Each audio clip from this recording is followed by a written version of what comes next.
Good morning, and welcome to Slate School and the first of our series of panel discussions entitled Imagining the Future of Education. Slate School is committed to excellence in education, and we are delighted to present the Education Idea Lab, which is a new and unique virtual series that is free and open to the public. This thought-leading event convenes leaders, change makers, and participants from all sectors of education and innovation. Thank you so much for joining us. We are absolutely thrilled to have you all here with us today. My name is Julie Mountcastle, and I am head of school at Slate School. So I'll briefly introduce you to Slate School, review the panel logistics, and then we'll hear from our four expert panelists. So Slate School is an independent 501c3 nonprofit elementary school where education is focused on cultivating creativity, fostering ingenuity, and inspiring a deep passion for lifelong learning. At Slate School, we have formed a community that is constantly striving to improve practice, to create meaningful educational experience for learners of all ages, and to change the landscape in education. Slate School convenes experts for important, authentic conversations about education, and these online dialogues, just like today's, are all free and open to the public. We are so delighted to have you with us today. And I believe, again, we have learners joining us from 6 continents. So we do not imagine that we will be able to come to comfortable conclusions about the future of education in one conversation today. Our hope, rather, is to convene more panels around these same questions throughout the summer. We can all press this conversation further by sharing our best thoughts about this complicated and completely worthwhile topic. So I will first describe the basic logistics of the panel. We have 4 amazing panelists, and they have a wealth of expertise to share with you during this hour. And we'll begin with each of our panelists today giving just about a 2-minute introduction about themselves, their current role, and their initial thoughts about our topic, imagining the future of education. And we'll then proceed to the panel discussion. And we invite you to submit additional questions as comments on Facebook. And we will select some of those questions to ask the panelists today too. So please send those in. So we'll proceed with having our panelists introduce themselves in alphabetical order. I'm delighted to introduce you to our first panelist, Eric Davis. Morning, Eric. Hey, thanks, Julie. Thanks, everybody, for the panel and for being here and doing this. Quick shout out to you and Slate School. I think what you're doing in convening these conversations is awesome. And I really appreciate the different topics you've tackled. So yeah, for sure. And thanks for inviting me to participate. I appreciate it. I'm a career educator. I've done just about every role over the last 20 some years. Teacher, coach, counselor, started schools, ran schools, executive director, built a licensing company that licensed inquiry and project-based curriculum nationally. I've shifted much more to the professional development side of things, both education and ed tech companies. So building out implementation and learning teams and looking at scale much more profoundly in the last 5 to 7 years than the kind of focus on one school, one location, one community. And the question that we're kind of thinking about today is something I think I've thought about for a long time. Now feeling very much this balance of like things that we know work with connecting human beings and engaging people so that they can move toward their aspirational goals and so that they can have a chance to connect and have a relevant learning experience. But also where there are opportunities to do things a little bit differently than they might have been done. Selfishly, I look at this and I think like we built an inquiry and project-based school with digital curriculum more than 10 years ago.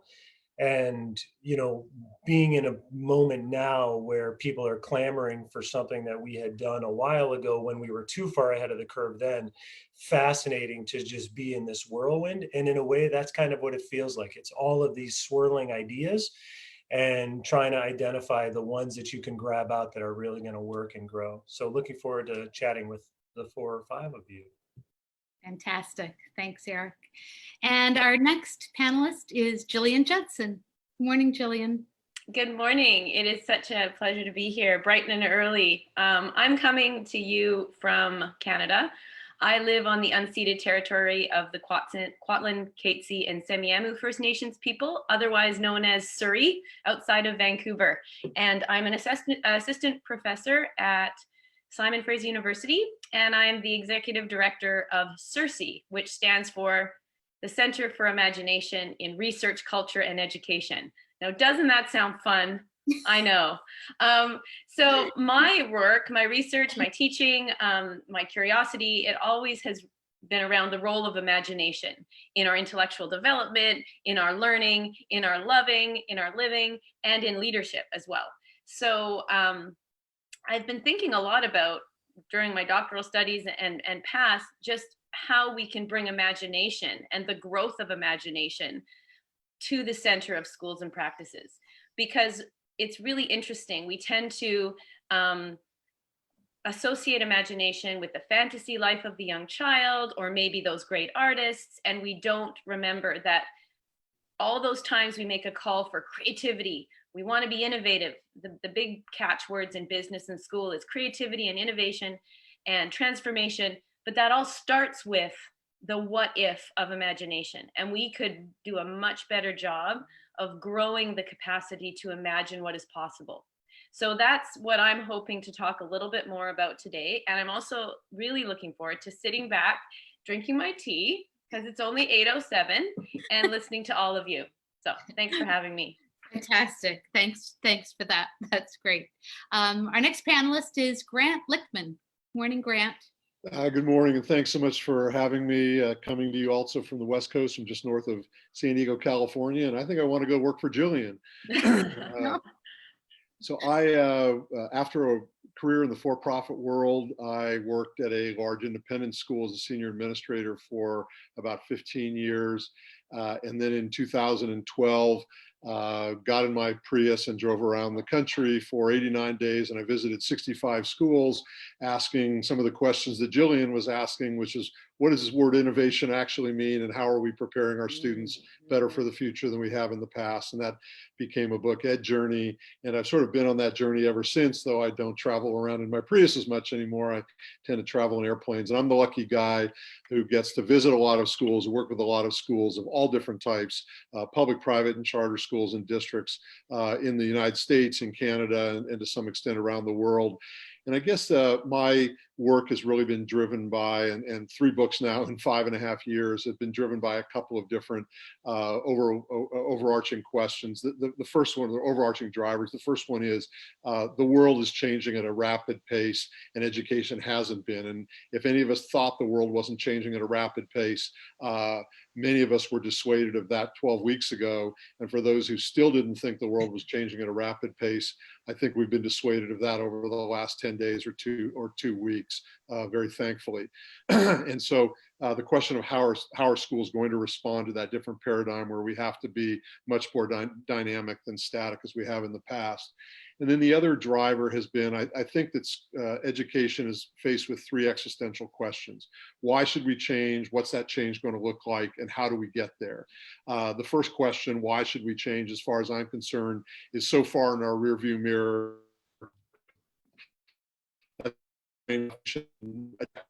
Go for many stakeholders around the world. And we need to change because of the rate of change in the world. What that's going to look like, I think, is a lot of the conversation that Julie wants us to engage in.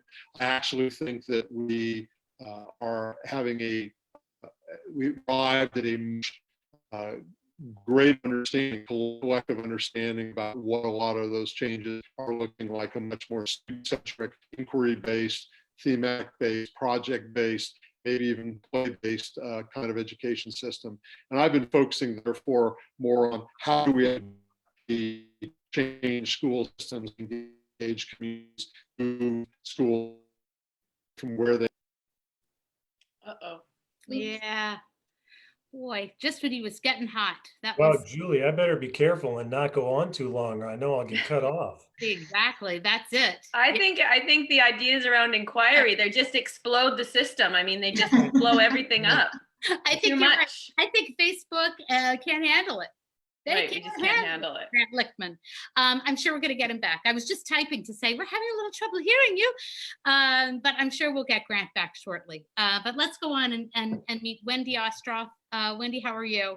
Hi, I'm doing well. I'm so excited to be here and be with this wonderful group. It's a great honor to join you. And I'm a developmental psychologist, trained as a developmental psychologist. I'm also a professor in an interdisciplinary and innovative program called the Hutchins School of Liberal Studies at Sonoma State University. So what we do there, we started in the 1960s, and what we do is we flatten the hierarchy between teachers and learners, professors and students, and we teach using dialogue. All our courses are seminar-based. The students bring the topics up just as much as the professors. They design courses, they design areas of inquiry, and we approach this as learners together. We teach courses that are outside of our discipline by design, and so we're just engaging together in meaning making and forming knowledge. Most of my students are going to go on to be elementary teachers, and so it's this kind of wonderful opportunity to grow together as thinkers and learners and communicators. And so it's kind of this little nesting place to go into the world of teaching and learning as an inquiry-based model. And I'm also do some research and have written some books about curiosity and about bringing the science of child development onto the ground. So really a lot of curating of some of the science of how we learn. And I'd say if I had to describe my work overall, it's about learning. It's just understanding how people learn, from infants and children to grown-ups and all of us. And I love your idea, Gillian, about play. You know, we're all playing, we're all doing intellectual playfulness all the time. And so when I think of the future of education, I really think that we need to approach a less fear-based model, less based on imposing or one size fits all or checking boxes or delivering curriculum, and more on the process, and just a learner-based model with more freedom and more trust that learning is going to happen, that we're born to learn, that we're incredibly good at it, especially kids, and that teachers and learners are really the same, that we're the same, we're joining in this process together. So I would love to see us approaching things with loosening, not tightening what we're doing in education. Awesome. So Grant, we lost you about halfway through your beautiful talk there, and so I want to just go back to you and give you a chance to kind of feather back into what you were sharing with us about your hopes for today. Well, I don't know where you lost me, so I'll try to jump in right just at the end. Again, I think that education is facing sort of three existential questions. Why should we change? What that change is going to look like, and how do we get there? And the why should be well in our rearview mirror. I think the what education looks like, what Wendy was just talking about, I think there's a lot of more convergence than there was even a decade or maybe even a half a decade ago, where a decade ago, if you start talking about student-centric and personalized learning and really interdisciplinary learning, thematic project-based, there are a lot of people who gave you a blank stare at that. Those blank stares have disappeared in a lot of places. So there's a lot more agreement about what good student-centric inquiry-based looking looks like for the future. I think the real question that people are struggling with is, how do we get there? How do I change my practice in my classroom? How do we as a school change? How do we as a district change? How do we as a community change? And so that's kind of where a lot of my work is focused right now. Awesome. So I want to begin because I think what we're all kind of saying here is we recognize that where we are is not where we want to be, and probably that's good for always in life, no matter what subject you're talking about. We can always be better at everything. But I love the fact that before we signed on today, Gillian said, this is going to be fun. This is adult play. We're all thinkers and educators, and we're going to play with these important ideas, and we're going to think about them. And I love that. And I think that over the last 3.5 months, maybe people are more open to learner-centered education than they were even, a year ago. Because I think that what's happened over the last 3.5 months is that it has become learner-centered because the programs that are offering, 80 worksheets a week, I think families recognize that is not that's not real sustenance. That's not real food for the brain or for the soul.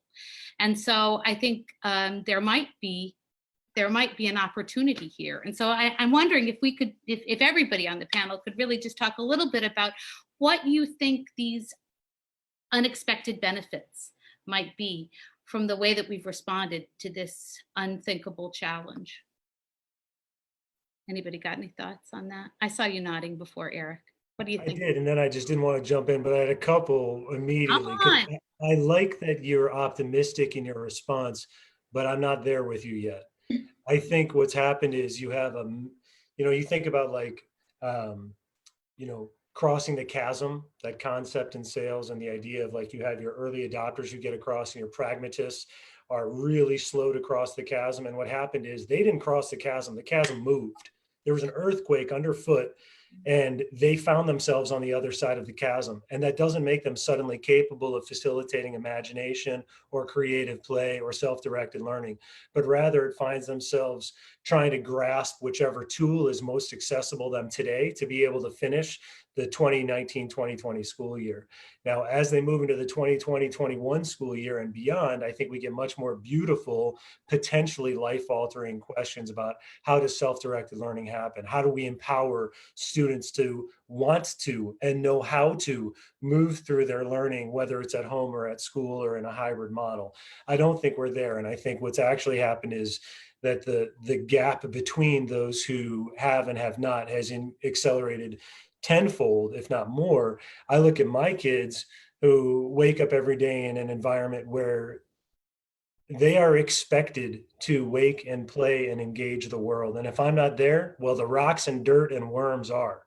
And if I'm not there, well, there's food that's in a cabinet at their height that they can pull out and get and take. And so there's a whole self-directed approach in my house. I am spoiled rotten. My kids are the most privileged and they have all of that. But I think about the massive kids who are suffering from all sorts of issues right now, who are getting the antithesis of that. And they may not be getting a worksheet, but I excel in con. That's no better when that's the only thing you do. So I'll pause now. I get what you're saying. I think I can see other people want to chime in. I want to say too that what I'm hoping is that the realization of hunger for that thing, that we understand that we need something different is important. And I don't think that that's been as universal as it is. Gillian. I just want to jump in because one of the questions you gave us first, which we may not get to, and that's totally fine, that's wonderful, was, why do we continue to have these problems, dealing with those blank stares that was just brought up, the idea that we'll do it this way and like, what are you talking about? And in your questions, you said, how do we deal with that? I think we have to go back. I think we have to realize that when we have educational conversations, we're thinking with ideas that we've been trained to think with about education.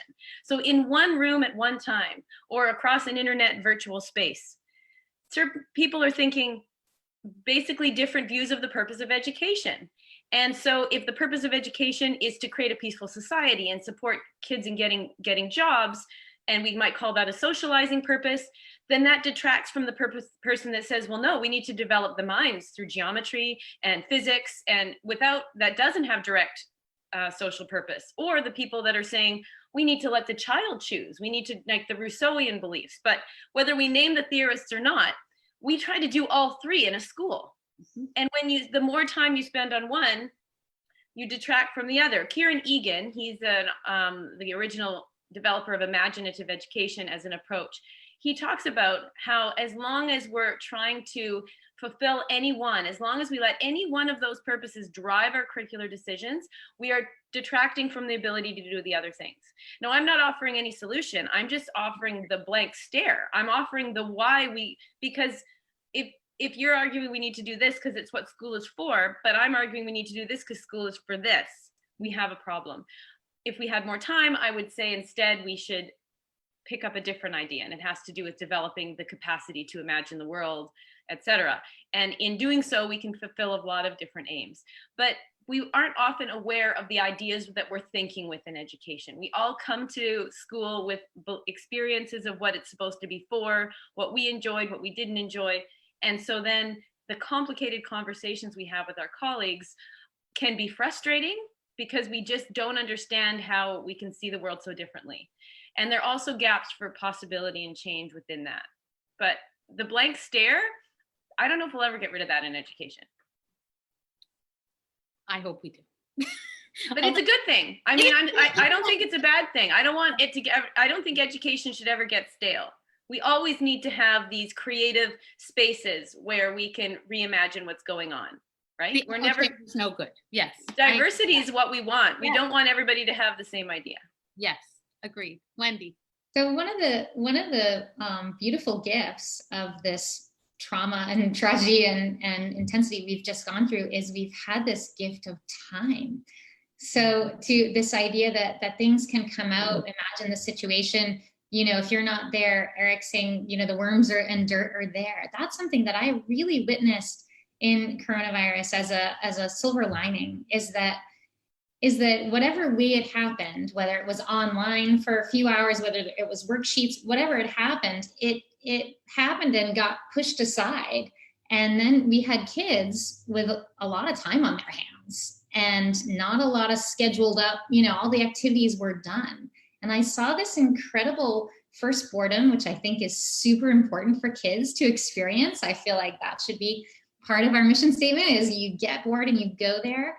And it's something that I do a lot with my higher ed students in seminar. We sit in awkward pause and we do blank stare and we sit and we actually think and we let some nonlinear things happen and we feel really weird and uncomfortable. And, and then we go somewhere pretty interesting and unpredicted. And I saw that happen, with my own kids, and a lot of colleagues and a lot of parents that I spoke to is saying, yeah, actually they watched all the shows and then they got bored with the shows. And then you know what they did? They started playing things they hadn't played for 3, 4, 5 years. They started playing with their sibling in a way they hadn't played since they were in preschool. They started inventing games that came out of nowhere that they went into for hours and hours. They had to fill their days.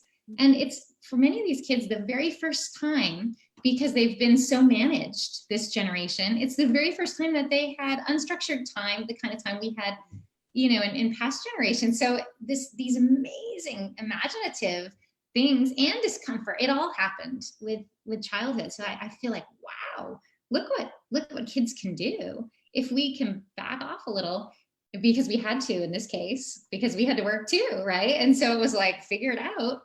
And they did. They figured it out. So again, like our kids are teaching us so much here. I'm in one of the questions I posed for the panel originally, it uses the phrase wallowing in the complexity. And it was my oldest daughter that told me that was important. She taught me that from who she is, but she also identified it. She could speak about it. And she, you've got to wallow in the complexity, Mom.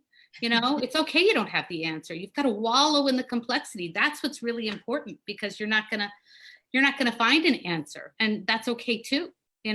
So I guess this is a way to kind of shift to you a little bit, Grant, because I'm wondering how we model this for people in a way, and for our students in a way that doesn't make them worried that we don't know where we're headed, but gives them confidence that we're always looking, that we're constantly searching and thinking. So I'm going to take a real risk here, which is modeling, with 2 professors on the line, a professor of education on the line, and say that I think what's been going on over the last 20 years and what has been dramatically amplified in the last 10 or 12 weeks is that we're remembering John Dewey and Maria Montessori. Everything that I've found in education that people call innovative or deeper learning or 21st century skills, all that kind of stuff. The giants of the progressive era taught us all that 115 years ago, and then we forgot it and we lost our way. And over the last couple of decades, some have been refining that way. Everything that these wonderful educators or knowledgeable educators are talking about, I think at a very mundane level, because I don't have that background and training.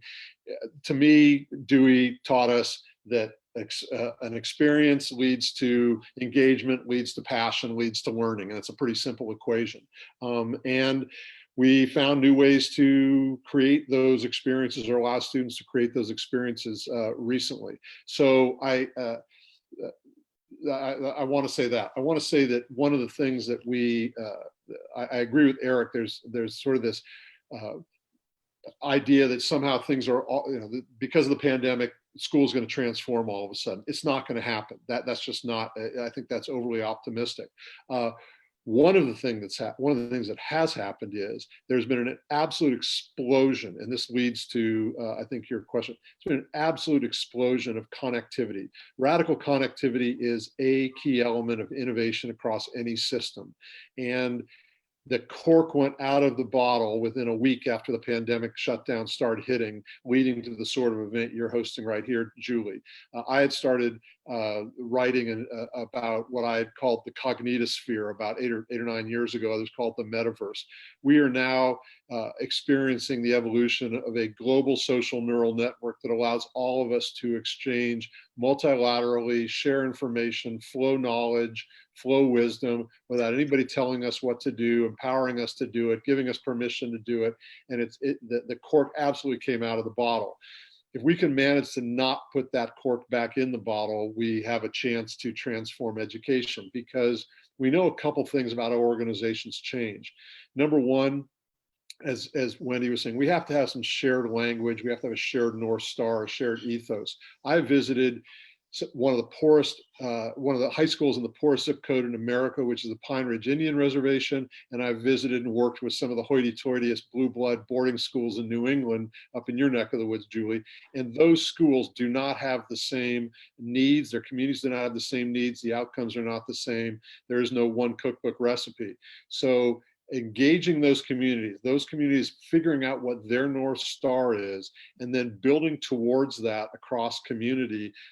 We know how organizations change. We have evidence of this over probably 500 years of knowledge. Schools have never done it very well. And I think what we're doing is now seeing how we can move people to the other side of this bridge, where I don't know what this new system of learning is going to look like, but there are more and more ways for people to see and engage with what this form of learning looks like, which then allows them to become change agents or willing changers within the school system. I love it. Eric. Yeah, first of all, thank you all. Like, I'm already experiencing the play feeling of being more excited by what's happening. So yeah, jazz hands. So a couple quick thoughts that this makes me think of. One is, when we think about the time in a school day, this is one of the lies that plagues our education system, right? The time to learn a specific skill is very different from the reason why they're in school as a custodial experience, or the time we're doing X, Y, Z. So when you're thinking about the priorities of your school and how you want to spend your time, whether it's in creative play or collaboration or deep research or investigation or anything, whatever, like, first, let go of the lie, right? Your kids don't need to be sitting at a desk for 8 hours a day. On the contrary, that's the worst thing for them. In the same way that our country needs to let go of the lie at the heart of who we are in order to heal ourselves and begin to deal with who we're going to be. Well, the education system is the same thing. And so you look at the diversity of the education system and the breakdowns in it. How could you possibly expect, any of us or anybody, that this system would be solved when it's predicated upon a number of either, you can call them lies, you can call them false assumptions or errant assumptions or whatever. The compounding issue is that when they come together, it creates an unhealthy and ineffective learning system. And that's what we have an opportunity to really play with now. I think you're right. And I think it's important that we understand that not every school needs to look alike. And I think that's been one of the problems that we've come across. We find something that works for somebody, and then we think that is what we need to send to everybody. That it's going to work universally for everybody around the world, and that's just not the way it goes. Now, what we want to encourage, what I hope our conversations begin to encourage, is that school doesn't look the same everywhere. School doesn't need to be the same everywhere. And in fact, if we try to make it be the same everywhere, it's just as bad as saying that we need every child at age 7 to be at this point on April 23rd. And it just doesn't make any sense, but we don't hold ourselves to that standard. We want to homogenize.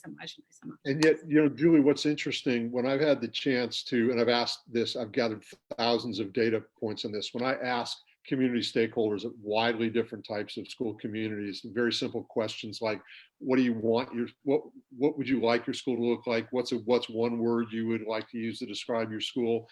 We get amazing convergence around, I want my school to be a place of engagement and community and love and passion and creativity, and all those words. You never get, almost nobody ever says, I want my school to be a place where my kid learns the quadratic formula or gets a 5 on the AP test. Other than, and I think this holds for schools other than very underserved schools, where the main goal would be, I want my kid to be safe and come home in the afternoon with their stomach full. I mean, I don't have a solution for that. So I do think there are some quasi-universal design principles that speak to what Eric was talking about, is that the community itself knows that they don't want the traditional system. We just have to help them understand that they don't want it, and that they want something different, and then design around that. You know, go ahead, Wendy. Oh, I just wanted to say that one of the things I love the most about teaching is that I get to be in this exciting space where I get to see what happens. And I'm with these learners that I know really well, and they need very different things between individuals and between groups and the way the dynamic forms. And so sometimes, sometimes they want me to give them some high structure, and sometimes they want me to throw the rules out and give them all the power. And we navigate that because I have academic freedom in higher ed. That is the essence of I think what's needed in the schools as we re-envision them is K through 12 teachers need academic freedom because they know their students. So we need to train them really well and then let them decide what needs to happen on day-to-day basis. I think it's more like improv, where we actually have to really respond to what's happening. And it's ironic that in higher ed and in preschool, there's a lot of academic freedom with less training, but the K through 12 teachers who have such a, prescribed teacher training, they don't get to do what they want to do. I don't think I would enjoy teaching if I didn't get to punt in the moment when something is needed. That's all of my plans always go out the window. The students always have better ideas or different ideas, or it takes a different form. So speaking to Grant's point about how these schools are different, classrooms are different, individuals are different, learning, proclivities and personalities. And so I think freedom really is what's needed, and more of a trust and a freedom for the individual teachers. I want to go to Gillian, but I just want to say, in addition to that, the reason you can do that is because you have relationship with those people. And there's no educator on earth that would disagree with the fact that in order to teach my students, I have to know them. I have to know them deeply. I have to know more about them. I have to be invested in learning who they are. Okay, Gillian, go. I think that in my context here in British Columbia and Canada, teachers have maybe a lot more autonomy. I'm certainly not an expert on the American school system, but I believe there might be a little bit of less autonomy for this teachers to do that different kind of engagement. So my two-part answer, one is you might be interested in looking at the new curriculum in British Columbia, away with the content coverage. It is a competency-focused curriculum. So rather than giving the humanities 9 teacher 150 pages of content to cover, using the content that you choose and your students choose, develop communication competency, critical creative thinking competencies, and social and emotional learning and well-being. So within that space, educators have a lot of freedom to unleash the potential of their students. Yeah. The other thing I wanted to say was, one particular piece I think is important to your point, Grant, in terms of organizational change. Yes, so many changes in education and so little change, absolutely. But we have all, I'm sure, read Michael Fullan's work. We have to go back to the educators. We need to hear their stories. And he talks about moral purpose and change agentry or whatever. Basically, it's about allowing educators to tell you their stories, why they came, help them understand their own purposes in education, so that we can better understand why educators are doing what they do, and help them see the disconnect between what they want to do and what the system is telling them to do. So empowering the educators is incredibly important for changing the system on a larger level. Am I saying it's simple? No. Am I saying it's a missed out piece that has to happen? Yes. Yes. Let me respond to what Gillian just said. And by the way, I've heard such great things about the curriculum changes in British Columbia, and thank goodness, I wish the other provinces in Canada were following along. But we can say the same thing about the United States. I visited School A, that is a Common Core based public school with a certain set of standards, and it might be the most sort of soul crushing, rigid, I don't want to be teaching or learning here school. I can go to another school that is a Common Core standard school in a union district, in a public school setting, and they are crushing it. You would love it if your kids went there. You would want to go back and go to school there yourself. And so we have examples, and this is what I've tried to do in the 3 books that I've written in the last 5.5 years, is just let people know that you don't have to reinvent the wheel. All of these schools are already out there. They're doing the things that you say are difficult for your school to do, for you to do in your classroom. You just have to see how we have to create mechanisms for educators to see that it's already being done and it's okay, and they don't have to reinvent that wheel. And we can't blame it, as Eric said, we can't continue to blame it on it's the fault of the system, or it's the fault of the curriculum or something. We actually do have more freedom here in the States than even in the public schools, if we choose to take advantage of it. Some schools and districts do, others absolutely don't. Can I connect what I'm hearing on a few? Okay, so I think, Wendy, you said something really important, which is like, from a professional development standpoint, if we're training or teaching or empowering educators to know how to do things so that then they can in turn be flexible, and if the underlying assumption that Julie stated is that there's a high level of trust and care and connection, then we can assume XYZ. What I feel like is imperative in order for any school to succeed is that the leaders are learners. If they're not learners, this cannot go anywhere. If they're learners, everything that we're talking about can take root and the seeds can go. You're already jumping on it, Gillian. Where were you going? I just wanted to give you a thumbs up. You keep going. You're yeah. Well, no, you're right. I mean, I've been so fortunate to have conversations with a lot of great people, and I had a wonderful conversation with Deb Meyer talking about, democratic schools and allowing the stakeholders, the teachers, actually the freedom to kind of talk about what your school needs to be. And I do think maybe where we're headed here is that we're recognizing what we want education to be, and we can see what our mission is, but it's not being communicated in a way that people can hear it and trust in it. So it seems like everybody who's following this path or their own path toward this kind of education, and I want to say that clearly, their own path to this kind of education is finding success and joy in the journey, But we're not communicating it well enough so that other people are willing to take that risk. They feel that it's a risk. And so I'm wondering how we communicate this, how we communicate this with people.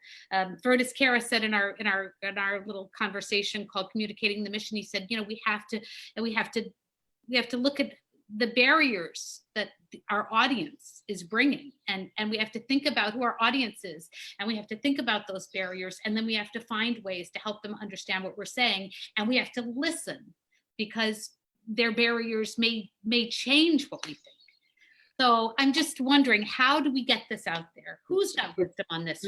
Julie, communication is one of the critical steps, and I've published and republished. There's something called the Stairway of Successful Innovation, and if you Google my last name and Stairway of Successful Innovation, you get a graphic, and it's based on graphics that were developed back in the '80s about how an organization changes. And Erica's right. The number one point: if you don't have leadership that empowers change across the organization, it's not going to happen. If you don't have leadership that models, that acts a role model, it's not going to happen. Communication is one of those. What Wendy was talking about, we need our teachers to have skill sets that allow them to teach in a different way. And most colleges of education are not like Wendy's. They're not preparing teachers with a skill set. So there are a number of different, there are 8 or 9 of these elements that are required, not just one. And so the core of that argument is that schools are a system. You can't change one part of the system and think that everything else can just stay the same. We can have the best communication plan in the world if we don't have the skill set, if we don't have the resources, if we don't have the commitment, if we don't have sustainable leadership and that sort of thing. I will say with respect to communication, I believe, and these are a lot of this out of my book, Moving the Rock, the best way to communicate to families about what is possible and teachers is to show them.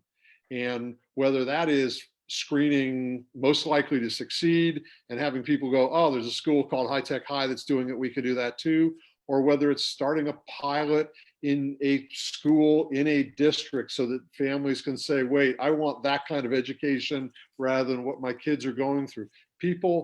Parents and teachers have to be able to see what it looks like, and then they can get to the point where they go, oh, I can do that too, or I want that as well, and it starts to create a groundswell. I think groundswell is the right word there, because I do think that this has to come from families. This has to come from the end user. This has to come from all of us who are learners. So I think that's right. And then I think those pieces will follow.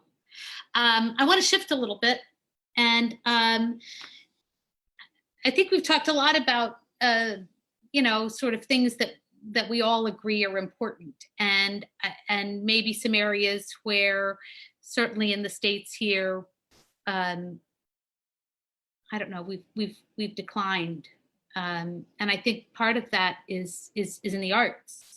I think we've been just really robbing the arts budget. And I think that everybody on this panel would agree that a life without the arts is unthinkable. I mean, a life without music, or a life without visual art, or a life without people who can bring ideas to the stage so that we can actually look at them in ways that are bearable for us, maybe our most painful things. But I think that we've robbed those budgets so much that families are left to try and create the arts for their own children on their own, through their own finances. And I just feel like we're leaving a whole generation without something that they need to have a joyful and rich life. And I'm just wondering, what are some ways that we can get the word out on this so that families can work together on this important subject? I mean, there is no question that arts improve all outcomes. They don't just give you a joyful life. If what you're interested in is higher test scores, the arts do that too. So why aren't we still fighting this? Yes. This is one of those fascinating situations. Like, obviously there's all of this dialogue that's surfaced in the last 3-4 years, let's say, in the States, given the administration's approach to science and data and alternative facts. But the value of arts education, that data has been ignored for decades, as if the studies mean nothing. Whether you're looking in communities where they're like, so I worked in Chicago for a long time, for 20 some years. And I was very lucky, like, as you said, Grant, I was able to work with people all across the spectrum, public, charter, private, rich, poor, Black, white, Latino, Asian, everything. And what we found to be true is that in every single environment, people need a way to express their voice and to connect across the barriers. And arts and play are those two ways to do that. And it was through that experience that we were able to build, like our kids would say, the best thing about this experience is the diversity of it, whether that diversity was real or perceived, whether it was ideological or racial or age or whatever it was. What they started to realize was that something different was happening here and something was coming out, and they were hearing or feeling new voices. One of the first programs I did was called Camp of Dreams. And we took 26 kids from urban Chicago who'd never been out of the city into the woods for 3 weeks. And they learned how to like build fires and live in camps. And we had this super enrichment program, and we had philosophy, and we were doing everything. And they did, they brought, to your points, like what programs did they want to bring? One of the great programs that was brought was a step program, step dance. I had never stepped. I didn't know what step was before my 25th birthday. Well, step united us with a beat to our soul that I didn't even know connected us. And like, it didn't matter who you were. You see the kids get up and they're starting to move and you're moving. You see them smile and you feel their energy and you are more energized. So to your point, and to like come back to this, when we built a school and we were thinking about how do we do this? Our answer was embed everything, STEAM versus STEM, Renaissance versus single subject, and cultural exposure. You want to study something, hear it, taste it, smell it, embed as robust and diverse an experience about that thing as possible. Beautiful. Yes, Gillian. And then I actually have a question from Facebook. So go ahead, Gillian. Sure. I just very quickly, Eric, totally agree with you in terms of that embeddedness. I think the arts faces a similar misunderstanding like imagination. People think we can get on in life without it, but because they associate the arts with sort of mostly other people. I'm not an artist. I'm not a dancer. I'm not this. We're musical animals. The way we walk, the way we run, the way we play. So we're all inherently artistic. And it's really, I wish we could talk more about artistry, because ultimately we're really diminishing our chances of having creativity and innovation if we leave out the arts. And if you want to look at Ruth Berenstein's work around the connection between imagination and an old book, Sparks of Genius, around reimagining schooling, it has to do with embedding the arts, because there's such a direct correlation between enabling our ability to envision the possible and ultimately creativity and innovation. So just that.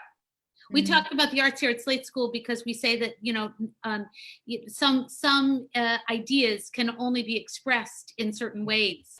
So you can't, there are some things that can only be expressed in a visual painting. And so music, all those. You go, Gillian. It's just, I'm sorry, it is a massive social justice issue here, because if we're eliminating the arts from schools and we're relying on extracurricular activities to do that, we're increasing the stratification, we're lowering chances of success in so many ways. So yeah, it's a matter of justice ultimately, and it's part of the big problem we're facing overall. Absolutely. But that's a big can, worms, open worms. There it goes.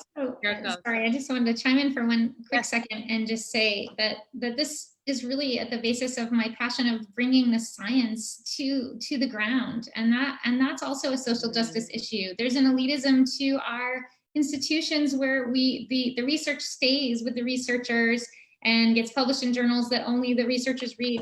And I feel that really the kids who could benefit from the science of child development are not benefiting from the science. Yes. We need to get the data to the people. There needs to be curation. There needs to be translation. It's a different language. We need to translate that work and get it on the ground to future teachers, to parents, to caregivers, to people making decisions. Because like you said, Julie and Eric, there's a mountain of evidence for the arts and learning.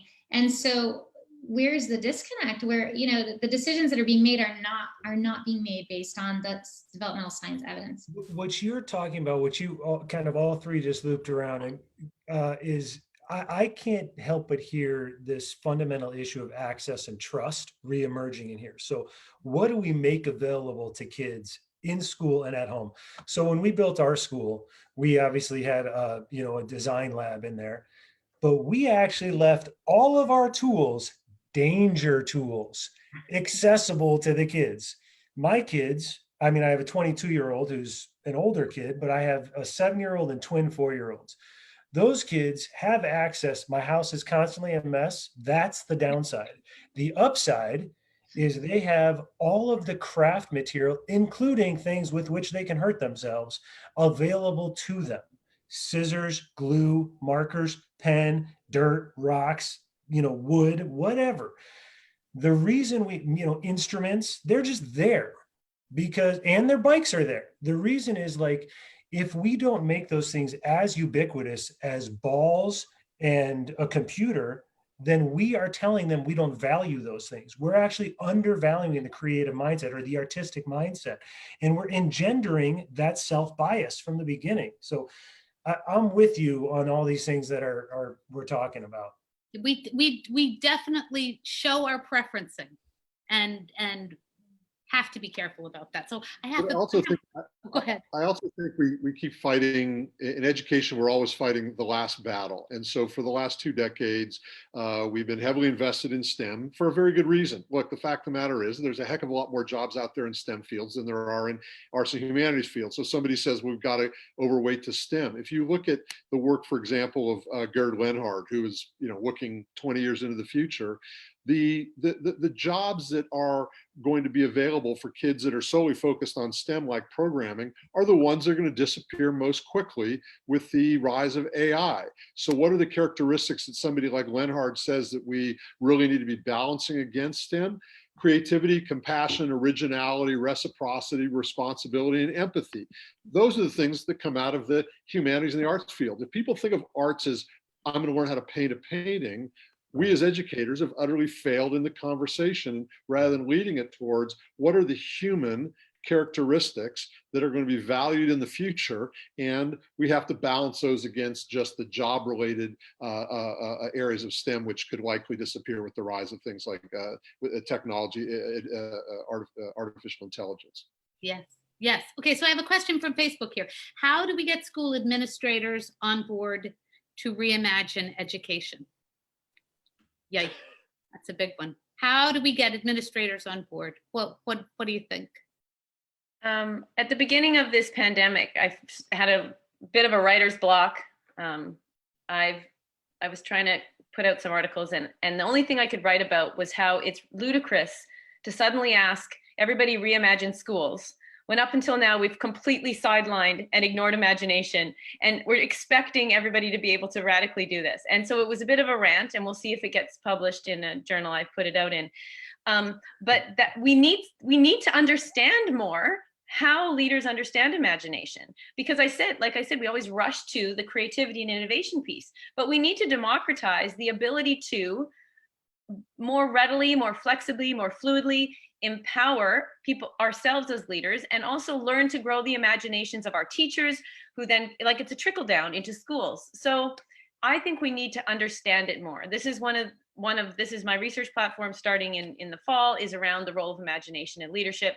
So I'd love to talk to others who are interested in explaining, how they see imagination working.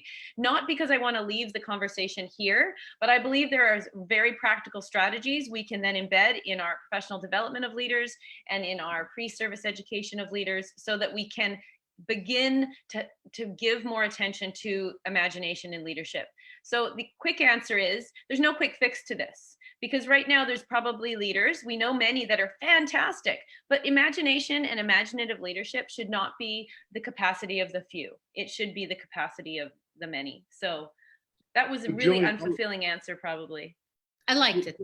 Gillian, what I've found is more like what Wendy was saying. I don't actually believe that it is it is a question of whether the leaders have or need to develop imagination. I think we know how organizations change.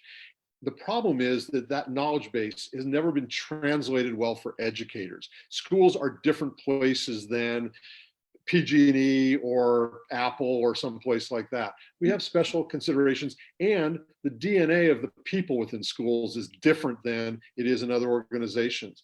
What I've found is that with some fairly simple translations of this is how imagination takes place, this is how you can get your faculty, how you can get your community to imagine and aspire differently than they have in the past, that not all, but many school administrators are able to make that transformation. They've just never learned it. They went to ed school, they were English teachers, and then they became a vice principal, and then they became a principal. They never learned this skill set. There are some who will not learn it. There are some who will resist. And we're in a period of evolution. And during times of evolution, some individuals and species don't make it through the evolutionary curve. That's a fundamental principle of life. But many, many educators I've found can make it through if we just translate for them, how does this look in a school? So we have another Facebook question, and it's about risk. Can I answer that one too? Yeah, hit it. Okay, I've trained over 100 educators in over 150 districts in the last 5 years. So I've been all over the country doing a lot of training. And I would say there's a couple of things that I see. The first one is that within 3 minutes, I can establish trust in a room of educators I don't know. They may never have trusted each other except in pockets and cliques until then, which means if there's a clique, there's not trust in the community. And what I find almost always is fear. A couple of different types of fear. Fear about performance appraisal, which is tied to something that is not consistent with the path of education that even if the district is talking about it or the school is talking about it. So let's say they want to shift toward PBL or competency-based learning or self-directed or student-directed, whatever, but yet the performance appraisal is still inconsistent. So then you have a fear where literally the teacher will say, well, why would I do that if I'm being evaluated this way? The second is this larger parent-driven fear or anxiety, which is, will my kid fill in the blank, go to college, be able to get a job, whatever. And so education serves as this false or this fraudulent Band-Aid, where it's somehow the school is intending to solve that problem. And now you're actually undermining your intention on communication, which we were talking about 20 minutes ago. So why are we here? What are we doing? Well, right, let's be where we are. Bring out those anxieties, share those fears. Let's have an open dialogue. We're not a one-stop shop, right? We want to understand so that we can serve with integrity. And the areas where we're not as strong, we want to make sure that we have connections to round that out. So those are some things that I see. And then the last one on that is focus on process, not product. If your end goal is the thing you're focused on, like we want 82% of our kids going to Ivy League schools, or we want 100% of our kids going to college, you've already looked past who your community really is. So focus on the process as opposed to the product, and you'll be much more able to facilitate and manage complicated conversations that draw out discourse and differences and imagination and creativity and anxieties, et cetera. And create partnerships, right? So families do fill in for where the school cannot serve, and schools fill in for where the family cannot serve, and everybody is working together for a common goal for that community. So I have another question. The process is the product. Yeah. I mean, but we've done a terrible job at demonstrating the value of that. we've done a terrible job of demonstrating the value of that. So here, I've got a question here. How do people get to understand the value? How do we get people to understand the value of risk taking? People tend to be so afraid to be wrong or to fail, and it prohibits them from even trying. We celebrate risk. And it has to start with the titular leaders. This is one of the things, because we have the ability now to, we have the ability and in fact the imperative to not have these vertically hierarchical systems because they just don't work in times of rapid change. And that's what we've seen in the last 12 weeks. But one of the things that titular leaders have to do is they have to model risk taking. If the superintendent, if the board doesn't hire superintendents willing to take risks, and the superintendent isn't willing to take risk visibly, the site leaders aren't going to, right on down, all the way down to the students. And so the schools that I see that are really crushing it are places where they really celebrate risk taking. They talk about what risk taking is, what appropriate risks are, the sort of things that Wendy probably teaches her students that are not taught at most schools of education around the country, because Erica's exactly right. The two biggest impediments to change are fear and inertia. You can't change without taking a risk, and yet schools have been designed around not letting people take risks. And where we see that breakdown, we start to see the needle chain move very, very quickly. And it has to start with the leaders very visibly modeling, risk-taking, celebrating, and rewarding and expecting others to take a risk within the system. I mean, the truth is we can't grow unless we're willing to change. Yeah. And we don't stay the same when we grow. Yeah. We have to be willing to change, and resistance to change is huge. I see you, Wendy. Yes. I think that also speaks to this idea that the process is the product. So if we're focused on process, there is no mistake, there is no loss. It's not risky because we don't have an outcome in mind. So if we get away from the idea that we need deliverables and this kind of factory or corporate model of education, that we want outcome. If the process is what we value, then you have nothing to lose by doing something differently, by coming out a different end. And I think our assessment has to go with that. But the whole culture, the parents have to feel, as you said before, Julie and Eric, the parents are learners too. The teachers are learners too. So we have a whole culture. We're in this together. We're not, at the end, you don't come away with a physical product. At the end, you come away with an experience, and you become someone who loves to learn, and you become someone who's open, so risk-taking is part of that. I would say we need to sort of overhaul the idea of these measurable outcomes and get into the idea that I'm gonna produce students that love to learn. I'm gonna produce teachers that love to learn too, and we're gonna teach and learn each other. And guess what? The parents in this community are gonna be fascinated and love to get involved too and be part of this kind of unknown process. We have to be okay with that unknown. I think it's a big shift in our culture. Wendy, I'm with you. People say that, like, when you think about like the crisis in 2008, right? A totally different type of crisis. What we saw there was a failure in our mental models. So if you use that as one tiny example of all of our cognitive biases at play, people don't take risks because they think their prevailing model is right. Well, right now, all bets are off. Your models are failing anyways. So like now's a really good time to take the risk, because your status quo won't work anyways. And if you're waiting for things to get back to normal, you're not taking any risks, you're already failing. So like, look around. Risk is a great way to just take a different, like if you need help taking risks, again, and like, how do you break it down and keep it simple? Travel a different path to and from the place you're going. Try and eat different foods. Ask questions, ask people things you don't know. Try to solve any problem differently. Use a different hand to do something you used to do. Like, keep it simple. Bring risk-taking back to the basics of everyday life. And then people will discover the benefits and opportunities that come from basic risk-taking. Risk-taking is a mindset. It's like everything else. It's about being careful and cautious in the type of risks you take. I'm not going to risk take walking out of the third floor window right now, but I'll risk take these other things. And so how do we balance that? Well, it's a mindset. So how do we cultivate a risk-taking mindset is really the deeper question that I would be encouraging in communities. And I think one other thing, there are people in the world that say, I don't have the luxury of taking a risk. That's what I'm saying. You're already failing. Like, I agree. It's not a question of luxury. Right now, the world is telling us our mental models are failing.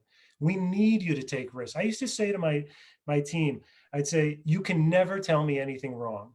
You can hold something back.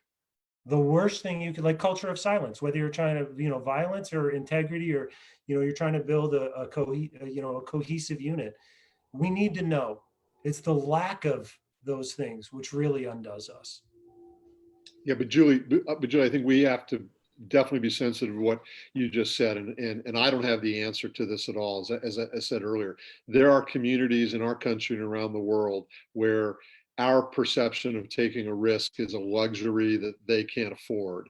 And until those problems are solved, those communities have a really different relationship with risk taking than I do, and with my kids and a lot of the schools that I work with. So we have to be careful with that. There are equity issues there that hopefully we're having a new conversation about. I certainly don't even begin to have answers to those so we have to always have that strong caveat in our mind. When the risk of getting out of bed in the morning and walking to school is one that is the biggest, is present in your mind all the time, then some of the more academic things that we're talking about are rather meaningless. But in the end, they'll save us. We can have schools that educate us all. This is what we need. All right, so final thoughts today for going forward. I love how we ignored many of the questions that I had written. That makes it so much better. I love you people so much. Thank you so much for increasing my brain and really pushing this conversation. Final thoughts from the panel. Anything that you'd like to say to all the folks that are with us here today, listening, and all those that will listen later today? For me, it's just to keep talking, keep playing, keep questioning. We want our students, as Linda Kaiser, a fantastic educator here in BC, says, we want them to come out of school more curious than they were when they started. So we need to, it's worth working towards that goal. Yep. I also think of this wonderful quote by Alfie Kohn that says, the best predictor of academic excellence is the level of student excitement and joy. And I think that that's also the best predictor of academic excellence for teacher learners too, is excitement and joy, that we need to be free to feel that authentic curiosity and excitement ourselves as educators. Yes. One of the big takeaways that I'm hearing from educators based on the last 12 weeks is that we have always said that the physical, social, emotional well-being of our students and frankly the adults in the system are job number one. We've never lived that at all in our schools. It's never been job one, even though we've sort of said that it is. I think more people believe now that that is the case, and that focusing on well-being is not in conflict with or antithetical to academic excellence. It, in fact, amplifies academic excellence. If there's an outcome of this that I hope we are learning around, there's the equity issue and the well-being issue. I think it is that we need to do these together. This is the yes and of all time. If we don't get it right, we've wasted a great crisis. Eric, anything from you? All right. This concludes the time we have for the panel today. And as we might have predicted, Thank you. The conversation is anything but over, right? We will convene additional panels to contemplate this idea throughout the summer, which I hope will lead us to clarity and consensus maybe, and wisdom, real wisdom. Thank you for the opportunity, Julie. I appreciate it very much. Oh, are you kidding? Thank you so much. I'm so grateful that you were all here. Thank you to these panelists. You're amazing. Thank you to all everybody who was watching, and thank you for your questions. The school year is over here at Slate School, but since school is wherever you are, I will still offer positive rice to all as a conclusion to this panel. And thank you again for joining us. Positive rice. Take care, everybody. Thank you. Thank you. Bye-bye. You're amazing.